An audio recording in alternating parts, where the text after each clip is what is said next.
Masih ingat kemarin firman saya mengenai perkembangan sejarah Pantekosta di dunia, diawali dari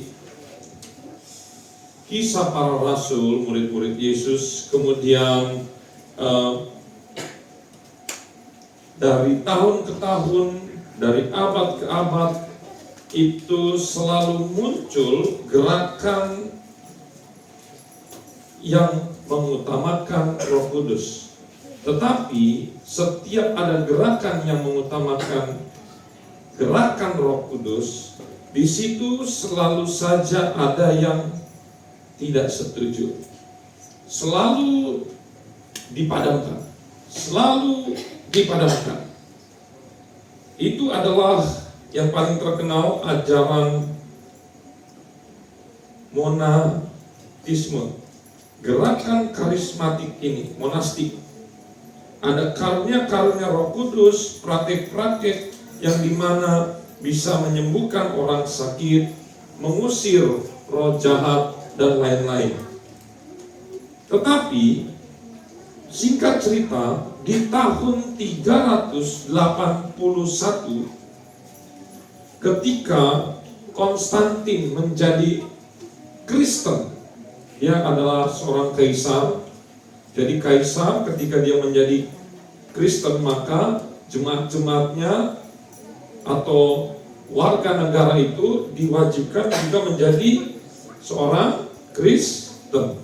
Nah, kemudian kalau kita lihat, ternyata semakin gereja itu dikuasai oleh negara, maka gereja semakin eksklusif, semakin berkuasa. Dan kalau saya lihat di sini, menurut John Chrysostomus, di sini dikatakan gereja itu ternyata pada zaman 381 tidak ada bedanya seperti di pasar. Perhatikan baik-baik. Gereja tidak beda seperti di pasar atau teater. Karunia-karunia rohani berhenti. Apa maksud gereja seperti di pasar dan teater? Jadi saya mau tanya, apakah gereja tetap ada? Ada. Tetapi ingat gak Bapak Ibu, kalau film-film zaman dulu ketika orang-orang ke pasar, apalagi ke pasar kemudian dihubungkan dengan teater, itu mirip dengan apa? Albatros. Tahu ya? Ada mainan-mainan anak-anak. Orang-orang datang berkumpul hanya ingin untuk apa? Bersenang-senang, menyenangkan diri sendiri. Di situ ternyata gereja di tahun 381 karunia-karunia rohani berhenti. Wah, ini sangat mengerikan. Jadi yang ada, gereja bertumbuh, memang di mana-mana bertumbuh.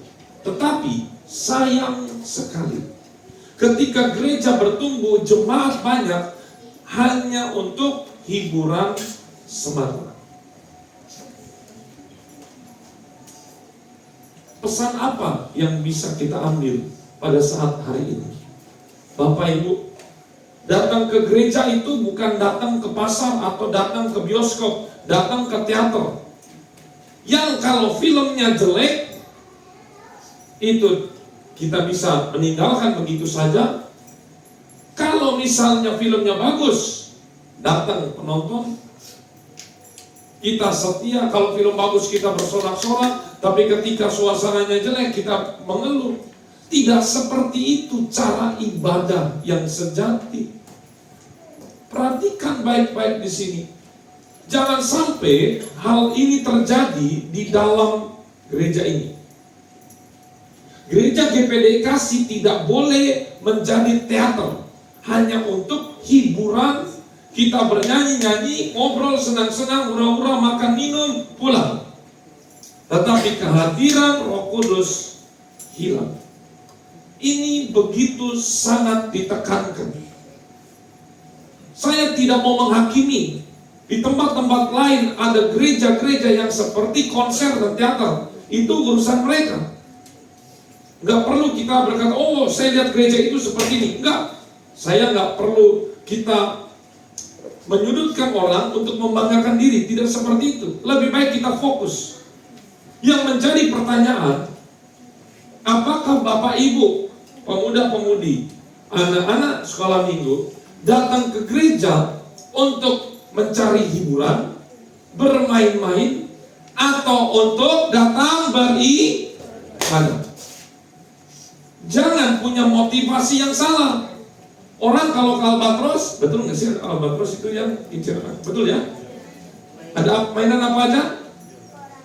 Oh, kora-kora, terus yang lala, terus tuh datang untuk main-main, bersenang-senang. Tidak seperti itu. Kita datang untuk menyembah, bukan datang sebagai raja.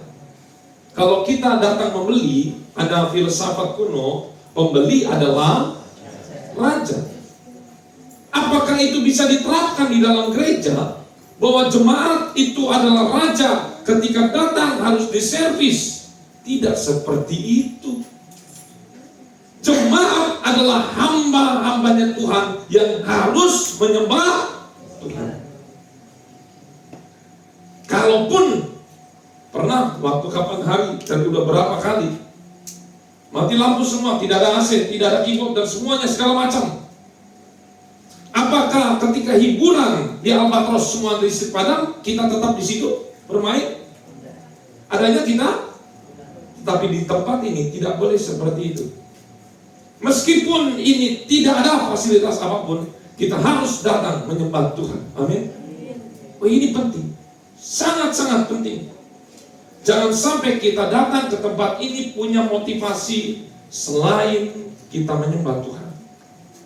Markus 16 ayat 15. Markus 16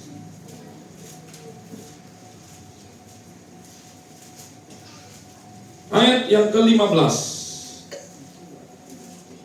Ini waktu Yesus menampakkan diri. Setelah itu terakhir kali Yesus terangkat ke surga. Markus 16 ayat 15. Sudah ada tuh di depan. Ya, saya harap kalau bisa tahan untuk tidak bolak-balik toilet. Jadi dipersiapkan baik-baik ketika mendengar firman Tuhan, jangan setengah. Ya, saya perhatikan nanti minggu depan lagi tidak ada yang bolak-balik di toilet dengan alasan apapun. Jadi ketika mau datang ke gereja lagi penyembahan, silakan prepare. Kalau sudah duduk benar-benar, karena ini bukan gedung bioskop. Amin. Amin. Katakan kiri kananmu, fokus. Ya. Karena kemarin ada pembaca yang berkata, saya senang khotbahnya Om Daud, keras banget. Oh, saya bilang, berarti saya harus naikkan tensi saya. Betul ada yang bicara begitu, bapak-bapak? Mana orang yang nggak datang? Ayat 15 kita baca, 1, 2, 3. Lalu ia berkata kepada mereka, pergilah ke seluruh dunia, beritakanlah Injil. 16. Siapa yang percaya dan dibaptis akan, tetapi siapa yang tidak percaya akan, lihat nih ayat 17, kita fokus di ayat 17. Tanda-tanda ini akan menyertai orang-orang. Saya mau tanya, siapa di sini orang percaya? Angkat tangan. Kalau engkau dikatakan orang-orang percaya, harusnya tanda-tanda ini juga akan menyertai kehidupan kita. Perhatikan baik-baik. Jangan sampai kita punya perlengkapan, udah punya pedang, udah punya senjata, cuman mejeng aja buat kostum, cosplay, apa segala macam, buat foto. Tidak. Tentara punya pedang, punya senjata, punya perlengkapan, itu untuk dipakai berperang. Lihat di ayat 17, tanda-tanda ini akan menyertai orang-orang percaya. Pertama, mereka akan mengusir setan. Jadi, kalau engkau dikatakan orang-orang percaya, ya jangan ada yang bermain. Betul-betul buka Alkitab. Selain Alkitab, jangan dibuka. Ya, masih saja saya mendengar ada aura yang tidak membuka Alkitab. Di sini saya akan tegas. Buka hanya Alkitab. Selain Alkitab, jangan ada yang buka lain. Katakan kepada kiri kanan, buka Alkitab. Jangan sesat. Ya ampun. Ya. Sampai mana tadi saya? Ayat 17. Lihat di sini. Tanda-tanda ini akan menyertai orang percaya. Jadi kalau orang percaya tidak punya hal ini, bisa diragukan kepercayaannya. Kalau ada gereja, gak usah ngomongin lain, di tempat ini GPD kasih, kalau ini tidak berfungsi, maka berarti jemaat GPD kasih kurang percaya. Perhatikan baik-baik di sini. Pertama apa? Mengusir setan. Berapa minggu lalu kita mengadakan doa dari jemaat untuk rumahnya didoakan. Saya mau tanya nih, ada rumahnya yang ditunggui until anak, until bapak, until ibu? Ada? Ada yang rumahnya angker apa segala macam? Hubungi tim GPD kasih, pemberantas hantu, zombie dan lain-lain. Betul. Saya mau bilang. Saya harus kasih gerakan misi. Bapak Ibu, anak-anak semua, kalau kita dengar ada rumah teman kita, saudara kita yang ditunggui oleh setan apapun kekuatannya, segimanapun hebatnya, bahkan udah tekan kontrak, dia udah kontrak 10 tahun pun, hubungi tim GPD kasih. Katakan amin.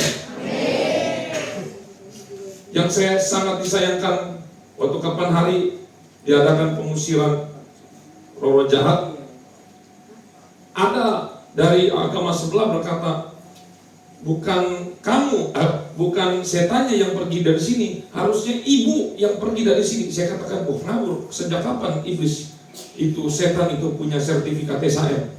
Kok pemiliknya suruh pergi, setannya suruh di situ? Enak aja, nggak bisa.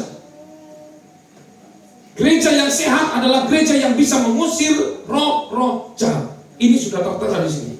Katakan amin.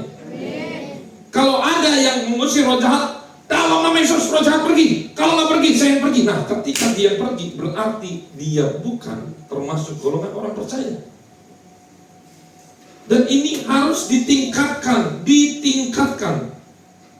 Karena ada semakin banyak. Saya tahu di wilayah Jawa Timur ini banyak penuh dengan okultisme. Jangan tanya, udah pernah disantet ya? Saya nggak tahu, udah pernah disantet apa belum. Tapi saya katakan, saya masih tetap hidup sampai hari ini. Berarti segala macam bentuk kuasa-kuasa gelap itu tidak mempan. Karena mereka tidak bisa berbuat apa-apa kepada orang-orang percaya. Katakan amin. Bahkan saya mau katakan, untuk setan dan yang lain, dengan anak-anak kita yang terkecil sekalipun, ketika anak-anak ini berkata, dalam nama Yesus setan pergi, saya jamin 100% setan akan pergi. Malaikat pelindung anak-anak itu kuat. Kecuali anak-anak sukanya nonton film setan. Makanya anak-anak suka nonton film setan, dites. Suka nonton film setan, tapi ke kamar mandi pernah ikut. Disuruh keluar yang gelap-gelap takut, tapi sukanya nonton film setan. Ini mau jadi apa? Kalau saya misalnya nonton, saya lihat yang lucu aja, nggak ada mau apa, takutnya mau apa? Mau kebayang-bayang mimpi, ada yang sampai mau kamar mandi aja nggak mau, jadi pipis di kamar. Coba sampai nutup pintu kamar, buru-buru. Disangkanya setan itu ketika kita masuk kamar tutup selimut, setan itu nggak bisa masuk, harus ketok-ketok dulu. Bro, sis, sorry, ini setan, bukan kambing. Kalau kambing masuk masuk nggak bisa, ada pintu. Lah kalau setan mau masuk, masih ketok pintu dulu. Namanya setan. Ini kan arwah, roh mau masuk kamar kita, tinggal masuk. Bagi setan tidak ada pintu, tidak ada tembok. Makanya salah, lari buru-buru di kamar, tutup selimut, disangkanya udah aman. Makanya ketika kita diganggu, jangan lari, malah tantangin. Mana kalau berani, ayo sini muncul. Betul, ketika kita tantang, dia akan lari. Tapi kenapa setan jadi kuat? Ini untuk anak-anak. Karena kalian yang bikin kuat setan. Dengan apa? Dengan kalian nonton. Energi setan itu terletak cuma di satu. Semakin kalian takut, semakin dia kuat. Semakin kita berani, semakin dia lemah. Tidak ada takut sama sekali, tidak ada kekuatan sama sekali. Simple. Kenapa di luar negeri tidak ada pocong, tidak ada kuntilanak? Karena mereka nggak takut yang seperti itu. Setan akan berubah seperti apapun. Setan akan berubah menjadi tablet. Kalau kita takut tablet, setan akan berubah jadi batu kalau kita takut sama batu. Siapa yang membuat kuntilanak? Siapa yang membuat pocong? Ketakutannya dari siapa? Manusia. Jadi sebelum nakut-nakuti kalian, mereka harus ke salon, sewa kostum, make up. Hari ini make up apa? Sindal bolong. Hari ini, besok make up apa? Tuyul. Besok make up apa? Buta. Begitu aja. Kalau kita berkata kita orang percaya tapi masih takut setan, anak saya yang paling kecil tanya, Tuhan Yesus itu punya jurus apa katanya? Jurus apa? Kata saya, semua jurus dia bisa lah sama iblis. Ya kalah, semua kalah. Tidak ada yang bisa mengalahkan Tuhan kita Yesus. Makanya jangan suka nonton film setan. Kalau suka nonton film setan, jangan takut. Ya nonton aja. Malah kita liatin, cuma sampai situ aja kekuatannya dia. Sampai situ ya. Dengar, Om baik-baik ini. Jangan pernah takut setan. Orang Kristen, orang percaya, usir setan. Bukan kita yang takut setan. Katakan sebelah kiri kananmu, jangan takut. Ayo. Yang ngomong jangan takut, coba nanti saya berdoa, Tuhan izinkan ini nanti malam didatangin, takut nggak nih? Amin. Amin apa didatangin? Jangan takut, amin. Jangan takut. Terus berikutnya lagi. Yang kedua, mereka semua baca akan coba semua ngomong 1, 2, 3. Mereka akan berbicara dalam bahasa-bahasa yang baru. Apa ini bahasa yang baru? Itulah bahasa Roh Kudus yang kita terima. Bahasa yang tidak kita kenal. Bukan bahasa yang dipelajari. Anak-anak sekarang udah bisa Inggris, Mandarin. Bukan itu. Bahasa yang baru yang datangnya dari Tuhan Yesus itu sendiri. Kalau gereja sudah tidak ada bahasa-bahasa baru, bukan orang-orang percaya. GPDKC tidak boleh hilang 2 hal. Mengusir setan. Bahasa roh itu harus tetap ada. Katakan amin. Makanya Bapak Ibu, kalau yang sudah Roh Kudus taruh bahasa roh dalam mulut kita, jangan ditahan. Aduh, malu bentar-bentar bahasa roh. Enggak apa-apa. Karena bahasa roh itu akan membangun diri kita sendiri. Tapi kalau itu jenisnya karunia, dia akan membangun jemaat. Tapi harus ada yang menafsirkan. Tapi ketika dia berbicara untuk dirinya sendiri, dia akan membangun dirinya sendiri. Dia berbicara kepada Allah secara yang hal-hal rahasia. Itu dia. Bayangin Bapak Ibu, ketika bahasa roh nggak ada, ini nggak ada bahasa rahasia lagi. Karena bahasa roh itu salah satu fungsinya adalah berbicara kepada Allah hal-hal rahasia. Misalnya contoh, ada satu orang, ini nggak ada bahasa roh, dia berbicara hal-hal yang rahasia. Tuhan Yesus ampuni, tadi saya habis tusuk orang, racun orang, apa segala macam. Nah, yang sebelah bagaimana? Lagi doa sungguh-sungguh, bunuh, racun. Lo jadi bukannya berdoa malah apa? Nguping, habis nguping turun ke jangan kasih tahu ya. Ini loh ngaku tuh. Itu salah satu fungsi bahasa roh. Supaya dia tidak akan mengganggu sebelahnya ketika kita mengaku dosa kepada Allah. Hanya Tuhan dan dia saja yang tahu. Amin. Pergumulan kita doakan suami kita, kejelekan semua suami. Kalau kita doakan Tuhan Yesus tolong suami, dia jelekin semua, maksudnya dia keluarkan unek-unek semua kepada Tuhan. Lah, udah selesai amin, ini jadi masalah. Pulang-pulang, kok ada gosip? Padahal saya nggak pernah cerita. Ternyata waktu dia doa, yang dengar dia cerita lagi ke temannya. Itu dia. Berikutnya lagi, yang 18 ini bukan makna sebenarnya. Ini adalah metafora, peribahasa.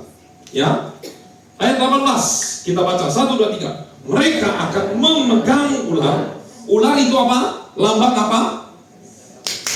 Ular lambang iblis. Dan sekalipun mereka minum racun maut, mereka tidak akan mendapat. Maksudnya begini. Pernah satu kali ada pendeta datang ke pedalaman Kalimantan. Ini bisa nyata, dia khotbah di tempat papa saya waktu kecil. Mungkin saya udah cerita ya kapan hari ini, saya ulangi lagi. Dia ke kepala suku hidangin. Dia harus makan, mau nggak mau dia makan. Makan dia. Ternyata di situ sudah diisi segala macam bentuk rupa racun-racun dan guna-guna. Pulang. Setelah pulang di tengah jalan dia muntah-muntah. Semuanya. Semua keluar, entah itu sirip, paku, apa segala macam, apa itu cacing-cacing, segala macam. Besoknya dia datang lagi, kepala sukunya langsung kaget, dia hormat. Akhirnya satu desa itu dimenangkan. Tapi bukan berarti pulang kita ada baikon kita ada baiklin kita itu namanya orang bodoh. Wih, ada mobil kontainer. Wih, tenang aja, Gak boleh. Gak bisa seperti itu. Ini hanya berlaku ketika kita menginjil. Ada satu lagi, saya ingat. Di YouTube saya dengar, saya lupa nih. Ada orang yang sudah karena membela Tuhan, membela Injil, kepalanya udah dipenggal. Tapi hidup lagi. Coba cari dah. Hidup lagi. Sudah putus bapak-bapak, ibu-ibu, tapi nyambung lagi. Coba cari itu. Ada itu. Itu jadi kabar yang luar biasa, yang dahsyat. Bukan motong diri sendiri. Karena membela Injil.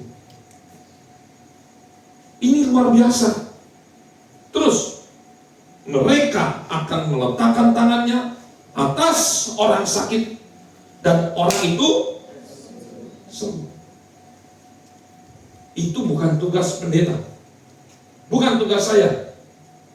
Saya mau GPD kasih punya branding bahasa roh, punya branding mengusir setan, punya branding doakan orang sembuh. Tapi kadang juga butuh karunia doakan orang mati. Karena memang kalau sudah saatnya udah lewat, siapa bilang sembuh itu sesuatu yang menyenangkan? Kalau sudah saatnya udah lewat, butuh. Keluarganya berkata, serahkan aja terserah Tuhan mau sembuh atau mau diangkat. Ada sampai dalam titik itu. Didoakan 2 hari, Tuhan panggil. Ingat loh, sembuh ataupun dipanggil Tuhan itu bukan jasa kita, dan bukan salah kita. Karena kita hanya perantara. Mau kita doa pakai 2 tangan, 2 kaki, 1 kepala, tidak akan terjadi apa-apa kalau di dalamnya itu tidak ada kuasa Tuhan. Makanya kalau kita doakan orang sakit sembuh, jangan sombong. Yang sembuhkan adalah Tuhan. Kalau kita doakan orang nggak sembuh, kita juga jangan pesimis, jangan kok gelisah, nggak sakit, kenapa nggak sembuh? Nah, yang nyembuhin siapa? Saya tanya. Kan yang sembuhin Tuhan. Kalau dia nggak sembuh, urusannya sama Tuhan. Kita itu hanya kurir, hanya gojek aja, nganterin pesannya Tuhan. Jangan pernah berpikir kita lebih daripada itu. Perhatikan baik-baik. Saya mau, baik tua sampai muda, ada teman sakit, tumpangkan tangan, taruh di sini. Dalam nama Yesus, sakitnya sembuh. Jangan pikir, tanya agama apa. Gak usah, kalau mau nolongin orang, jangan tanya agama. Orang mau ditabrak, tanya dulu agamanya apa. Ya udah, ketabrak dulu. Orang lagi kelelet, agamanya Kristen bukan? Bukan. Katolik, nanti dulu. Jangan. Semuanya. Karena perintah Tuhan bukan selamat karena kita beragama, tetapi karena kita percaya kepada Yesus. Bapak Ibu, dengar baik-baik. Gereja yang sehat, GPDKasi bisa sehat. Semuanya ini bisa berfungsi. Saya mau tingkatkan lagi sekarang. Saya ingat suatu sebelum resolusi, kita tuh lagi naik-naiknya, betul ya para pendoa ya. Doakan orang setiap 1 bulan sekali kalau nggak salah. Ada orang-orang sakit kumpul lagi, kita berdoa, terjadi kesembuhan. Berapa orang yang sembuh, ada yang sembuh, betul-betul sembuh. Kemudian terus-menerus seperti itu. Dan tibalah titik di mana pencobaan yang luar biasa. Saya diingatkan kembali oleh Roh Kudus. Kembalikan. Karena apa Bapak Ibu? Apa yang kita lakukan hari ini itu bukan sesuatu yang baru, bukan baru. Itu sudah lama. Dari sejak Kisah Rasul, dari abad pertama, abad kedua, abad ketiga, dimatiin, muncul lagi, dimatiin, muncul lagi, terus menerus seperti itu. Dan saya mau katakan, hanya gereja yang mengandalkan Roh Kudus yang akan bertahan sampai Tuhan Yesus datang yang kedua kali. Amin. Oleh karena itu, jangan berkata saya masih kecil, jangan berkata saya masih muda. Tapi firman Tuhan, kalau kamu orang percaya, siapa orang percaya katakan angkat tangan. Saya. Siapa orang percaya katakan saya. Kalau ada di rumah kalian setan dulu, usir dulu, tesen.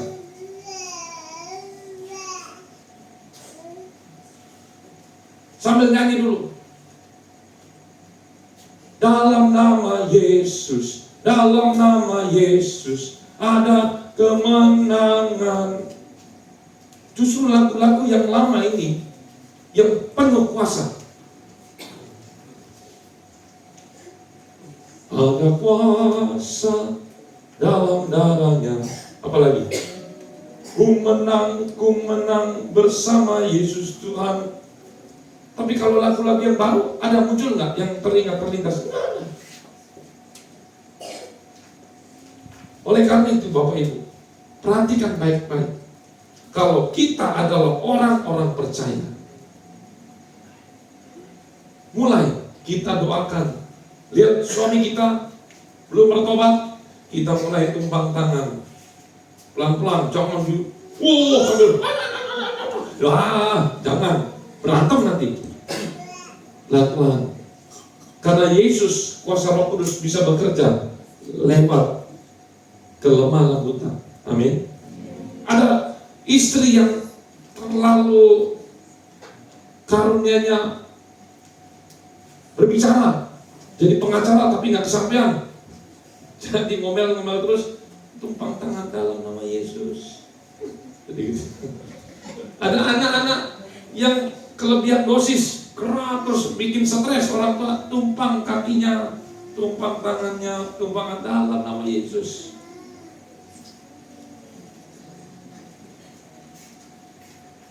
Setiap kita mau pergi kemanapun, tetangga kita doakan dalam nama Yesus. Mantranya orang Kristen nggak usah dalam nama Yesus. Perintahnya apa? Dalam nama Yesus mau disembuhkan, sembuhkan Tuhan Yesus. Dalam nama Yesus usir segala setan.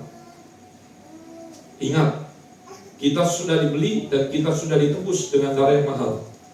Amin. Hari ini gak usah ragu, bangun diri kita. Kalau kita orang percaya, saya yakin ada karunia Tuhan terjadi di tempat ini. Tuhan Yesus memberkati. Mari